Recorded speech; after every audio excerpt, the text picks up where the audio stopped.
आप सभी भक्तों को राधे राधे। तो आज हम इस सुंदर ज्योतिष चैनल के माध्यम से आज सही भक्तों के लिए एक ऐसा महाउपाय लेकर आए जिससे यदि किसी भक्तजन के, किसी मनुष्य के धन में या वंश में किसी प्रकार की कोई रुकावट आ रही है, बाधा आ रही है, या धन्य दान में बार बार उनको हानि होती रहती है, या उनके वंश की वृद्धि नहीं हो पा रही, जिसके लिए वह इधर उधर भाग रहे हैं, अनेकों तीर्थ स्थलों पर जा कर के मन्नतें मांग रहे हैं, अनेकों प्रकार के अनुष्ठान पूजा पाठ कर रहे हैं, अनेकों प्रकार के उपाय कर रहे हैं, परंतु उनके वंश में वृद्धि नहीं हो पा रही, उनके धन धान में बरकत नहीं हो पा रही, वह दिन रात कर्जे में डूब रहे हैं। वह जो भी व्यापार करते हैं, जो भी कारोबार करते हैं, वह सभी ठप होने की वजह से उनका जो भी पैसा लगाया हुआ है वह सब भी डूब जाता है। वह चारों दिशाओं में उधर उधर भटकते रहते हैं तथा उन्हें कोई भी रास्ता नज़र नहीं आ रहा। वह सभी उपाय पूजा पाठ कर कर के थक चुके हैं। कई बार क्या होता है कि यदि हमारा कोई काम नहीं बनता तो हम उसके लिए कई जगहों पर मंदिरों में, तीर्थों में जाते हैं, प्रभु से प्रार्थना करते हैं तथा ब्राह्मणों के द्वारा अनुष्ठान भी कराते हैं, पूजा पाठ भी कराते हैं, और इसके बावजूद भी हम उपाय भी करते हैं, ओने टोटके भी करते हैं, फिर भी वह हमारा कार्य सिद्ध नहीं हो पाता, पूर्ण नहीं हो पाता। तो हमारा विश्वास डगमगाने लग जाता है, प्रभु पर से भी विश्वास टूटने लगता है। हमारे मन में केवल यही विचार आता है कि हमने इतनी पूजा पाठ की है, इतने उपाय किए हुए हैं, फिर भी हमें कोई भी लाभ नहीं हुआ है। कोई भी उपाय करने से, कोई भी पूजा पाठ करने से कोई भी लाभ नहीं होता, यह सब बकवास है। इस तरह के विचार, ख्याल हमारे मन में आने लग जाते हैं। हमारे मुंह पर, हमारी जुबां पर केवल एक ही जवाब होता है, हमने तो अपने जीवन में कोई ऐसा बुरा कर्म किया ही नहीं है, फिर भी भगवान ना जाने हमें किस बात की सज़ा दे रहा है। परंतु यह भी सत्य है कि हमारे द्वारा जो भी कर्म किए गए हैं वही हमारे जीवन में हमारे समक्ष आते हैं। हम दुख सुख अपने कर्मों के द्वारा ही भोगते हैं। तो आज हम इस वीडियो के माध्यम से वंश वृद्धि, धन वृद्धि हेतु जो उपाय लेकर आए उसकी तरफ चलते हैं। इससे पहले जो कोई भक्तजन इस वीडियो के माध्यम से हमसे पहली बार जुड़े हैं वह सर्वप्रथम हमारे चैनल को सब्सक्राइब करें, लाइक करें तथा कमेंट बॉक्स में जाकर के राधे राधे अवश्य करें।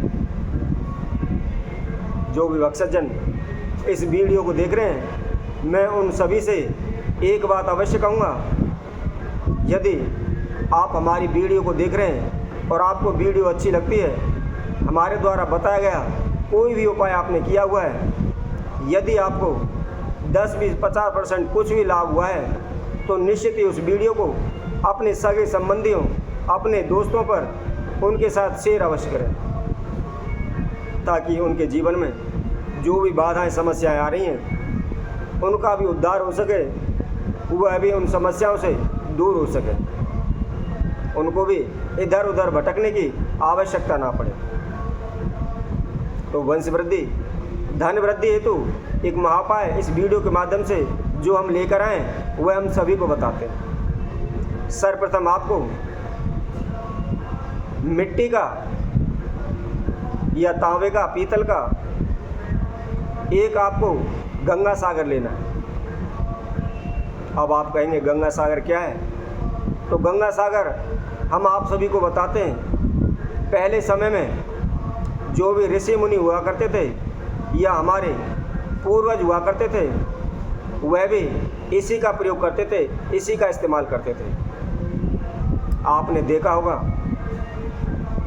जब भी करवा चौथ का व्रत आता है, माताएं बहनें मिट्टी के करवे, खाड़ के करवे लेकर आती हैं, और जो मिट्टी के करवे आते हैं उसके अंदर एक करवे के अंदर एक छेद होता है, हम आपको वीडियो में दिखा भी देते हैं। इस प्रकार का एक मिट्टी का करवा आता है जिसके अंदर यहाँ पर ये जो छेद है इस तरह का उसमें छेद होता है और उसमें एक यहाँ पर डंडी सी लगी होती है।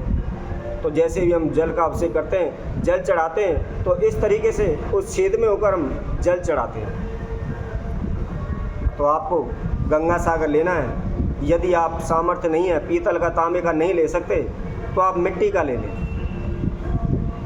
और उसके अंदर आपने कच्चा दूध, गंगा जल, 3 चुटकी काले तिल तथा उसी के अंदर 3 चुटकी आपको पीली राई, 11 दाने जौ के तथा 21 दाने साबुत चावल के डालने।